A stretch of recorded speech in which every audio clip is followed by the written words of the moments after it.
Don't forget to like and subscribe. Ladies and gentlemen, our guest today is a woman who has lived a life of resilience, reinvention, and radical honesty. She's an author, speaker, fitness advocate, and one of Canada's top 100 influencers.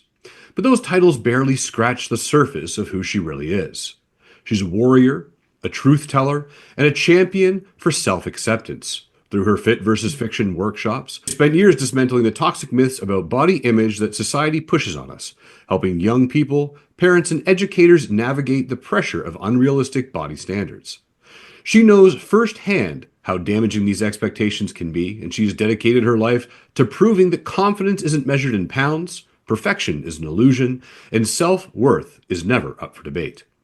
Now, her book, The Body Image Survival Guide for Parents, Helping Toddlers, Tweens, and Teens Thrive, is a must-read for families looking to help the next generation grow with confidence in a world that constantly tells them that they're not enough. It's a powerful resource for parents raising kids in an era of filters, comparisons, and impossible standards. But Marci's story doesn't end there. Her memoir, The Good Stripper, a soccer mom's memoir of lies, loss, and lap dances, well, it's not your typical bedtime read. This just isn't a book, it's a revolution. In it, she pulls back the curtain on her life, revealing a journey of heartbreak, survival, and ultimately self-liberation. She went from suburban soccer mom to strip club survivor, from struggling with self-worth to reclaiming her power, proving that sometimes the road to self-discovery involves sequins, stilettos, and maybe some glitter. Now, Marci has faced loss, battled an eating disorder, and rebuilt herself from the ground up, not once, but over and over. And instead of hiding those struggles, she's turned them into a mission to empower others. And if you think that motivation is something she just turns on for the interviews and speaking engagements, think again. For Marci, inspiration isn't a job, it's a lifestyle. Whether she's leading a workshop, sharing raw and real moments on her Instagram, or calling out the nonsense of diet culture in a way that makes you laugh while rethinking everything you've been told. She lives her message every single day. She's been recognized as a leading voice in body positivity, mental health, and personal empowerment. And today, she's here to share her story, her wisdom, and her unapologetic truth with us. So get ready for an inspiring, no-holds-barred conversation with a woman who proves that you don't just survive adversity, you rise from it, stronger, bolder, and more fearless than ever. Please join me in welcoming the one, the only, Marci Warhaft. Thank you so much for joining us today. Wow, she sounds awesome. I don't know that I can that I can live up to that introduction. Holy, thank you. Well, I'm very happy to have you here on the show with us today, with me today. I keep saying us, but it's just me. Everyone out there that's watching. But I want to dive into it with you. So, The Good Okay. Stripper, and it's the story behind this here. Let's start with this memoir, The Good Stripper. The book, it's raw, it's revealing, and it's deeply personal. Why did Mm. you decide to write it? That's a good question. Why did I decide to write? I didn't think I could write it. I didn't think I should write it. There are people who hoped I wouldn't write it. But I also had some friends who knew some of my story. Nobody knew all of my story. But I had some friends who really felt that I had survived a lot. Like you said at the beginning, they saw my resilience. I wasn't seeing that yet. I was seeing how many times I fell. I wasn't seeing how I picked myself up. So I didn't see how it could be inspiring to anyone. But they kept pushing, they kept pushing. And then I think I got to a point where I was turning 50 and I was tired of living what felt like an incomplete life in the sense of I couldn't really be fully me whenever I was with anybody, whether it was somebody I knew a long time or somebody I was meeting, because I'd had all these secrets that I kept fiercely guarded for like 2 decades. All these things that I was so afraid of some of my past and my mistakes coming out. I was afraid of what friends would say, what employers, my kids, I was so afraid that I would meet somebody and just would wait for the shoe to drop. Are they going to find out? Should I tell them? And I'm like, what am I doing? It's such a waste of energy. And I just got to this point where I'm like, there are more years behind me than ahead of me. I'm not going to live in fear anymore. We talk all the time on social media about, just be you and don't worry about what people think. And then, but it's that's we still do. And I'm like, I'm done with it. Like if I say it, I'm going to live it. And I decided not to be afraid. And this is me. And I'm going to be all of me. And I'm just going to see what happens. And I wrote it. And, you write it and it's great. You write it, you get your stuff out. And then, And then when I found out it was going to be published, fantastic. But then you realize, oh my God, people are going to read it. And especially me, the title is enough. You don't even have to read it. The title is enough to shock people. But I was ready. I think I couldn't have written it sooner because I wasn't ready for what may have happened. But at that point, I was ready for whatever happened because I was okay with me. It took 50 years for me to be okay with me. And once you're really okay with yourself, it doesn't matter. It really doesn't matter what other people think. And so it was just time. I love that you said that it's just time and it was a matter of time. And hey, you get to that point in your life where I just don't care anymore. And I'm going to put it out. People will judge you anyway. Like, even if you live your life, if you were to live your life exactly how most of your friends think you should, well, there are going to be other people who still think you're doing it wrong and they're going to criticize you. So I feel like if people are going to criticize me anyway, I'd rather them criticize me and I'm living the life that I want to live. I'm being the Marci that I want to be. If they're going to criticize me anyway, then I might as well feel comfortable in my skin. And I spent so much of my life not feeling comfortable in who I was and how I looked and how I acted and how I thought because it seemed so out of the box. And then I realized my comfort zone is to not have a comfort zone. Mhm. And I'm not going to try to fit myself into a little box anymore. It's just it was choking me. So it was time to let myself out and see what happened. So, what do you hope people take away from this book? I mean, on the joking hand, hey, if you're going to ask Marcy out on a date, read The Good Stripper first before you ask her out, so you know.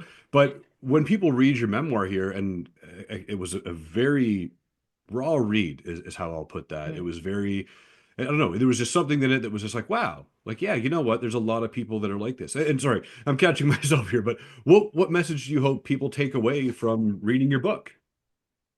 I just think that we are a lot stronger than we give ourselves credit for, all of us. I also think that we live with fear because we are projecting our self-judgment onto other people, meaning what I learned from when the book came out was that all those fears that I had about people judging me, very few people did. And certainly nobody as harshly as I judged myself. And I kept myself prisoner for all those years, those 2 decades of not showing myself. I could have shown myself. I could have been completely honest and open about myself.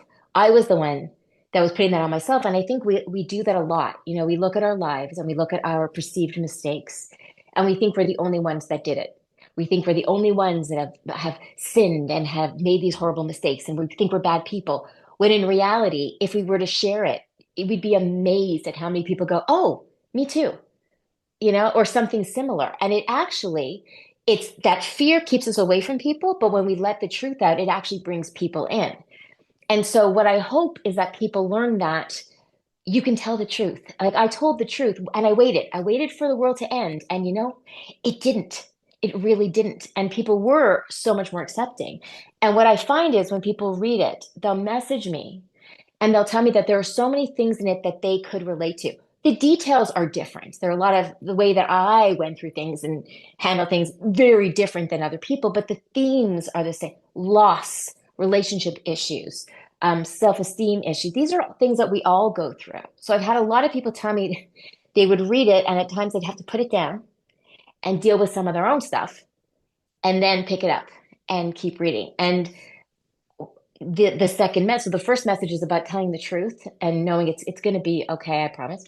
But the other thing is that we can survive way more than we think we can. Because every single time I thought it was over from, like, I thought people say, "Oh, it's so great, you never gave up." Oh, I gave up. It's just that you can't really, because the sun comes up the next day and it's another day. You just can't. So and then something else happened, and I'm like, okay, I'm gonna pick myself up again. But it's in there. I mean, there are a lot of people who are very lucky and they don't have to keep proving their strength, but those of us who do, it's in there. So when you think oh my God, there's so many times I was sure it was over, and then I see there's this little light flickering and I'm like, nope. It's there, you got to keep going. So we can survive a lot more than we think we can. So when we talk about, what people are going to take away from your book and them relating it to themselves, what do you think that you've learned about yourself by writing this memoir? My guess, the biggest thing for me, the biggest gift for me, I think, well, two things. One was being able to, my God, to go from hiding so much of myself to to having zero filter and really being like, this is me. That's been such a gift because once you write a book like that, you stop going, should I say that? Should I Mhm. I've done so much. What else can I? It's very liberating. But the other gift was forgiveness. We talk about forgiving other people. I was able to forgive myself for so much. And I know I've spoken to so many people who that is the biggest thing they struggle with. There's so much guilt that we feel, and there's so much shame that we feel over things that we really shouldn't. And even if they're things that, there are things that I'll always feel bad about, but I don't beat myself up over them Mm. anymore because now I understand why I did some of the things I did. I was doing the best I could with what I had at the time. Now, with support, knowledge, the resources, some wisdom, a little bit, you do better. But writing it out, that's why I tell everybody, just write your story, even if you don't want to show anyone. Because getting it out of your head, and your heart and your chest, putting it on paper, I was able to go, oh, wait, yes, of course I felt it. Why was I beating myself up for doing that? Of course I was going to do that. What else was I going to do? So forgiveness is key. And then just being free to be who I am was the other gift. With your book here, you have a very conversational way of writing, which makes it very, for me, very easy to read. Did you find that you ran into any challenges with editors or publishers saying, "Hey, we have to change it to word it differently. We can't have it as conversational as you've made it." No, the only thing they did was they took out some of the swearing, Ah, and there's still quite a bit in there because I curse. No, no, my publisher was great, and he would say to me, he'd offer changes, and when I said no, that's not me, he'd go, okay, it has to be you, and he wanted it in my voice, which is very different than his voice, but wanted it in my. It would only work that way. I think memoirs have to be done that way. I'm not a fancy writer, and that's just not who I am. And it's funny you say that because that's what I hear a lot of people say. I feel like I was just having a conversation with you, yeah. and I like that. But that's me. I am the person who goes sits at a restaurant or a bar by herself and just ends up talking to everybody. Like that's who I am. So why wouldn't I write like that too? Now, when you were writing this book, were there any moments that you felt, geez, should I put this in there? Shouldn't I put there? And, what were those hesitation moments? Totally. I could remember I can remember a couple of times literally like having my fingers on the keys and kind of stopping and going, "Oh my God, can I say that? Can I say? I don't know if I could say that. Should I say that?" And a friend of mine who's another author, Rebecca Eckler, she had said to me once, "Write as if no one's going to read it. So don't censor yourself. Don't edit yourself. Just get it all out. And then you could go back and go, maybe I should pull back a bit." But I didn't find that. Like I just I'm kind of an extremist. I think it's like if I was gonna write it, I was gonna write it. Same thing, same reason why I didn't leave out the parts that I think make me look bad. I could have, I could have held that, but I'm like, but then what's the point of Yeah. writing it? And then I can never say that I'm being honest. So I left in the stuff that I cringe sometimes if I have to like look through it for something and I was doing the audiobook and I'm reading it. I'm like, oh my God, I said that? What? How did I? So I do. I kind of cringe, but I don't regret it. It's again, if I'm going to say that I don't feel shame about my life, then I'm going to mean it. Mhm. And I can't be hiding things and mean it, So for sure there were things, and it was just stuff that things that I said or things that I did that I wouldn't do now. Um, but I'm glad it's all in there. Or things that happened to me that kind of made me cringe. And I tried to write it in a way where I ripped away the scar tissue, so I'd have to feel these things again. Because you kind of when the stuff happens, you can tell a story and you kind of separate yourself from it. But when you're writing it and you want people to be there with you, you got to go back in there. So I had to feel some of those places again and situations again that I hadn't in a long, long time. And so it was tough, but that's how I wanted it. Again, if I was going to write it, I was going to write it. And I did. Now that the book is out in the world, and I encourage everyone to go out and get a copy of The Good Stripper, do you feel that you as Marcy have a stronger voice in the world, that it's out there, that you could now, stand proud and be like, hey, I'm going to be louder than before? I think I was always pretty loud. I mean, I think, I mean, well, actually, you know what? I always say when I was a little girl, I was very, very opinionated and very loud. I, in the book, talk about writing a petition about one of my teachers in like the third grade. And then I lost that, and then I regained it. And yeah, I mean, I don't think my voice is any more important than anybody else's. You know, I don't think it's any more important or less important than it's ever been, kind of thing. But there is, again, it goes back to that feeling of liberation, where if I feel it, if I think it, I'll show it, I'll say it. And so whether it's uh, important voice, it's my voice, Mhm. and it could be ignored, it could be listened to, it can inspire, it could annoy, it's going to have a different impact on different people. Not my concern. You know, I will do what feels right for me in however big way or small way that feels right for me. I'm going to shift gears a little bit here with you. You've been loud and fearless for advocacy of body positivity. Your Fit versus Fiction workshop have helped shape so many. What inspired you to start that? Mm. Ooh, so I started Fit versus Fiction way back before social media. Like Facebook was just starting. So nobody was talking. There wasn't any body image stuff anywhere. And I had battled with severe body image and eating disorder issues for a good part of my life. And I had just come out of an eating disorder program, and got recovery and was feeling good. And my kids were little at the time. I have two little boys. And wasn't anything planned. I was in their school, their elementary school, and they came home with these programs from school that were pushing health, I put in quotations, because it was all about weight. Mhm. It wasn't about gaining health, it was about losing weight, and everything was weight, weight, weight, weight, and focusing on good foods and bad foods. And it was making me crazy because I knew the danger of that we weren't focusing on health, that we were focusing not on the mechanics of our body, but the aesthetics. There's a difference between physical fitness and physical appearance, you know? Physical fitness is how my body feels to me. Physical appearance is how it looks to you. And how it feels is way more important. And so I was mad. Going back to having a voice. It really bothered me what they were being taught in school. And I know because my disorder started when I was 17, but kids much younger were dealing with body image and eating disorder issues. And I went into their school, just started with a parent going into the school and saying, I don't like this message. I think there needs to be another one. And they're like, come in on Friday and talk. And I'm like, I'm sorry, what? What was that? So I like grabbed a bristle board and put some pictures and spoke to the eighth graders about media manipulation and marketing stuff and Photoshop of my story. And it just resonated with them and they wanted to talk.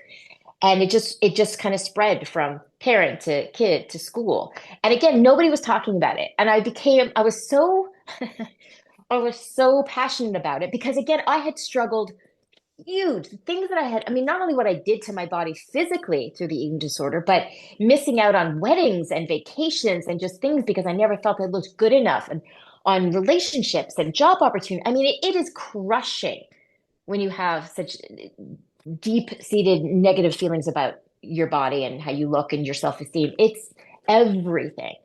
And so whenever I would see something on TV or hear something on the radio, I would call or write the station. And because nobody was talking about it, they'd say, "Do you want to talk about it?" And so I was invited on to talk on different news shows and talk shows because nobody wanted to talk. There's nothing sexy about talking about your eating disorder, you know, and a lot of people didn't want to do it, but I was like, I'll do it. So, so I became the person that programs would call, the media would call if there was something in the news about kids at school being weighed or different things happening. And so it just happened. It wasn't a plan. It just happened. And then I loved doing the workshops. They were interactive and fun. And it started with grade 4. And then I was asked to speak to kids as young as first grade because it was such an issue, which tells you everything you need to know right there. What do you believe is the biggest myth about body image that we need to dismantle right away? It's not vanity. I think that's the thing. I think we put down people who are, oh, she's so obsessed with her weight, like as if it's like a vain issue. It's not. It's way, way, way deeper than that. And it's painful. And people don't think it's a big deal. And I'll tell you, I remember a parent saying to me years ago about a little kid, yeah, my daughter worries about her body image and how she looks, but it's not, everybody does. It's not a big deal. That's the problem. It's become normalized. It's not weird to hear a group of women talk about how fat they feel or how old they think they look or whatever. It's not unusual, right? It's more unusual if you were to walk by and them talking about how great they feel. It's Mm. and and that's a weird thing with social media too. Oh, you be you and you go girl, and then somebody posts a picture where they look good, and then you've got a bunch of people going, ugh, she's so into herself. It's like you can't Yeah. win, you know? But I think it is very diminished. Like I know people do not realize how serious body image issues are, how serious eating disorder issues are. They kill you. I mean, they are deadly, and people don't realize that, and that is a big mistake. I was working with a doctor at Sick Kids Hospital in Toronto years ago because I would pass everything by her before I wrote something or spoke out about something. And I mean, they were dealing with 5-year-olds in eating disorder clinics, but people still think it's not such a big deal. It's a big deal. So, as a parent, what can we do to help our kids develop a healthy relationship with their bodies in a world and Instagram and all these other places where they have it constantly says you need a filter, you need to change, you need to be better. What can we as parents do outside of saying, no, it's okay, it gets better when you get older, and no, you're good the way you are? Does What- it? I mean, it depends. Well, sorry, I think it's a few things. I mean, one thing is you can't overprotect your kids from negative messages. They are going to come in, especially now because we have social media and there's 8 zillion platforms where they're getting this information and people telling them they're not good enough or pretty enough or whatever enough. They're going to come in. So banning certain platforms, that's not going to help. What I say always is the negative messages are going to be loud. So the messages from us as parents have to be louder. And that's what it is. And the first thing is how we talk to ourselves. And it's not revolutionary. We've been hearing about this, but it's really hard. It's really hard as a mom, if you're not feeling great, to not want to be in the picture. Be in the picture. I remember interviewing years ago as a group of kids in elementary school, a bunch of girls. I think they were 9 or 10 years old. And I asked them something about their moms. And like they all said that they wish their moms felt better about themselves. Hmm? All of them said that. And I thought, oh, that's so sad. It's like they're seeing their moms put themselves down. So that's one thing I would say. It's okay to lie to your kids. Tell them how great you feel, and again, it doesn't mean because I get hit with this all the time. Oh, so if you're overweight and unhealthy, you should love your body. You should love yourself. I don't care what weight you are.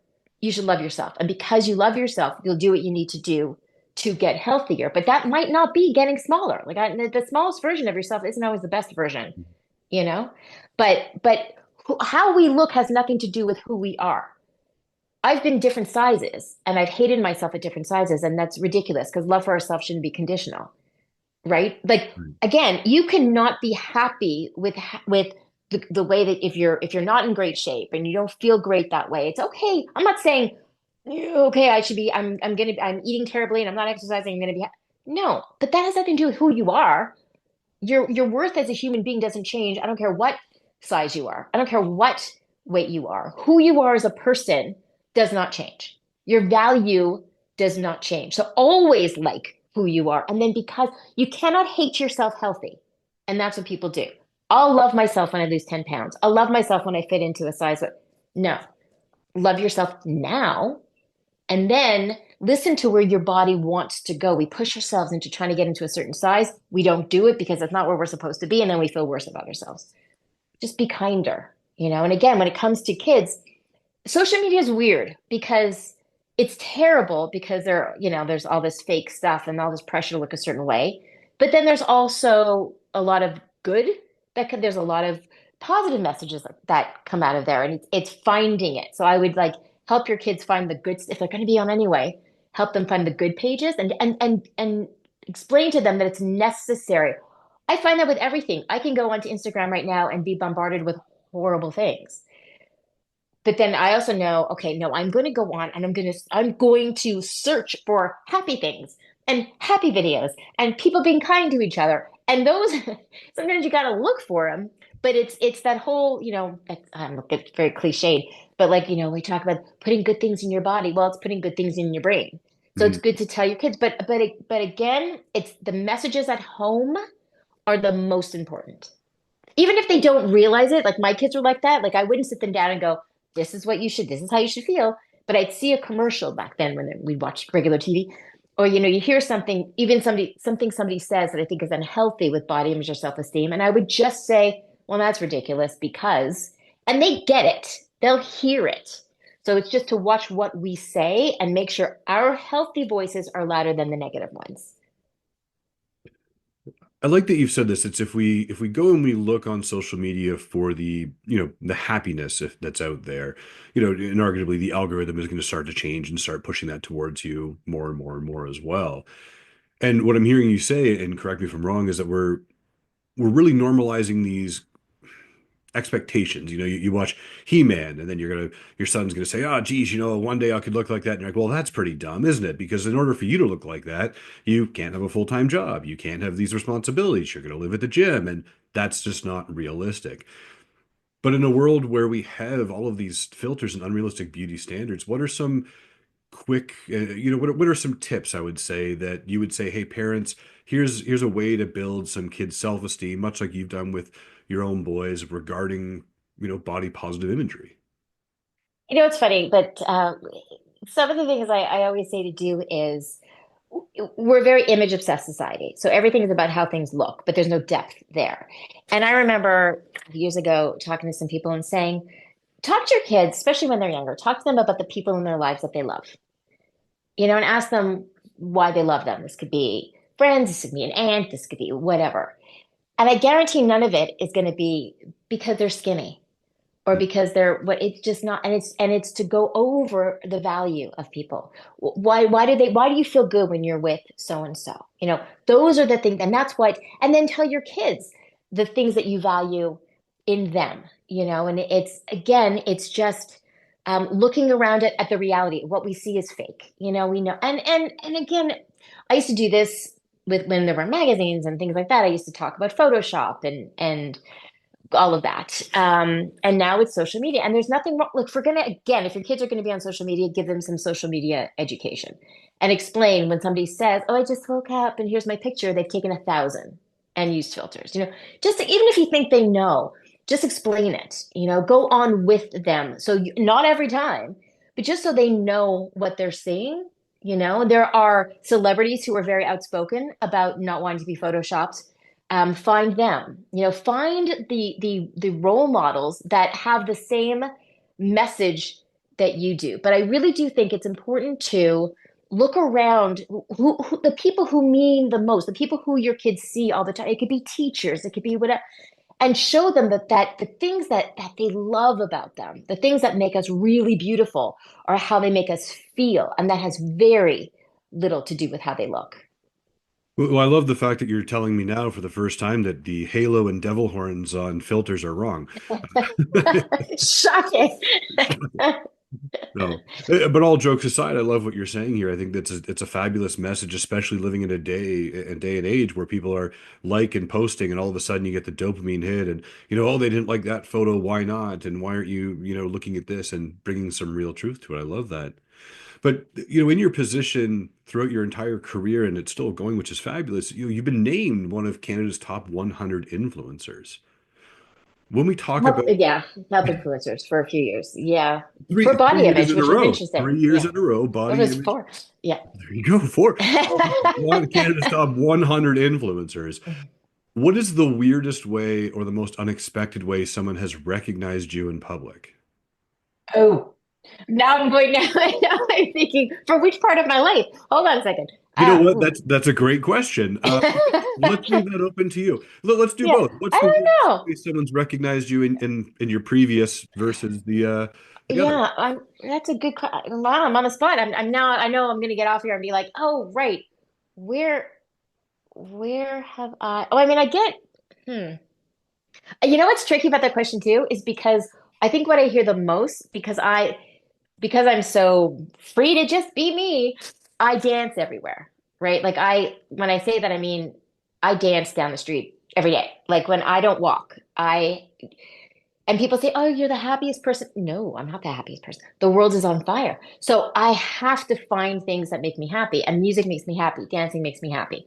So when I walk everywhere and I have my music and I don't, well, I dance. And like sometimes, like yesterday, and I know that I'm kind of out there, but like yesterday, I was just feeling the weight of the world. And that's when I dance the most because I'm dancing at life. Like, oh yeah, you want to weigh me down? Here I go. And I was just, and I people honk and people wait. And I get the most recognition. I'll be like at a store and someone will be like, wait, you're the woman that dances by my house all the time, right?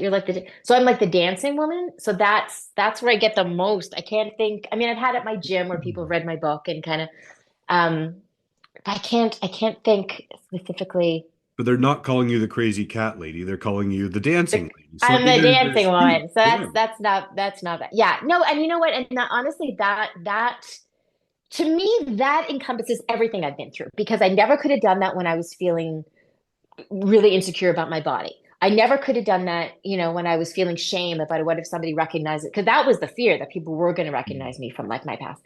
Now I don't care.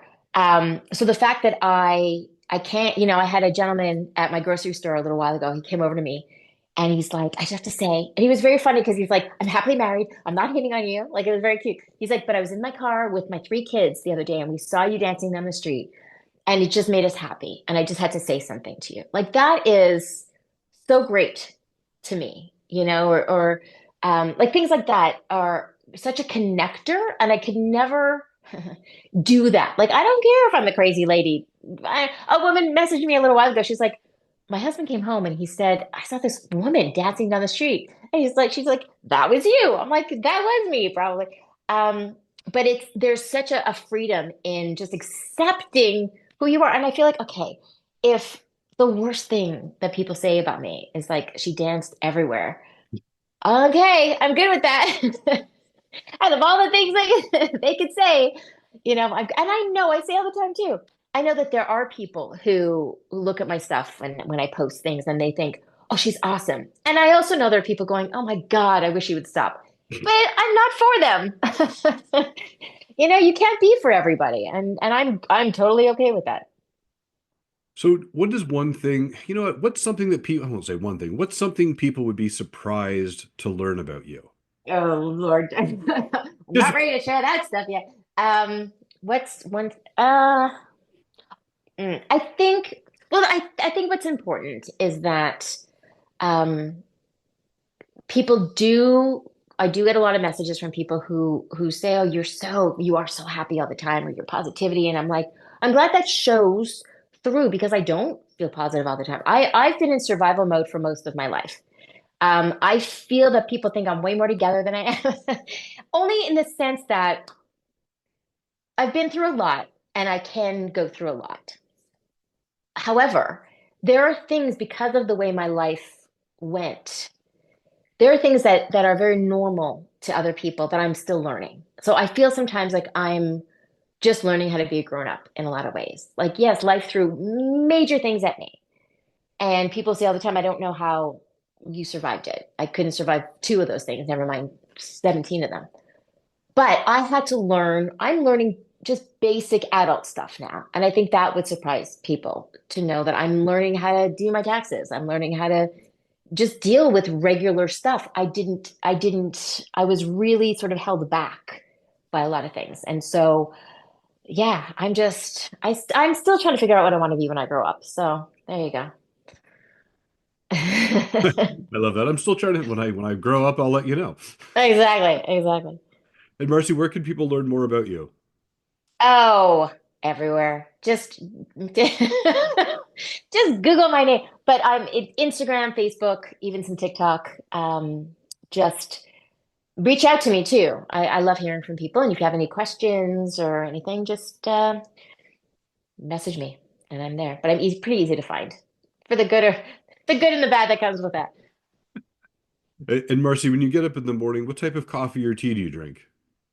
Oh God, you know what? Iced tea. I'm addicted to ice. I don't drink coffee. I like tea, but not first thing in the morning. I drink way too much iced tea. Yeah.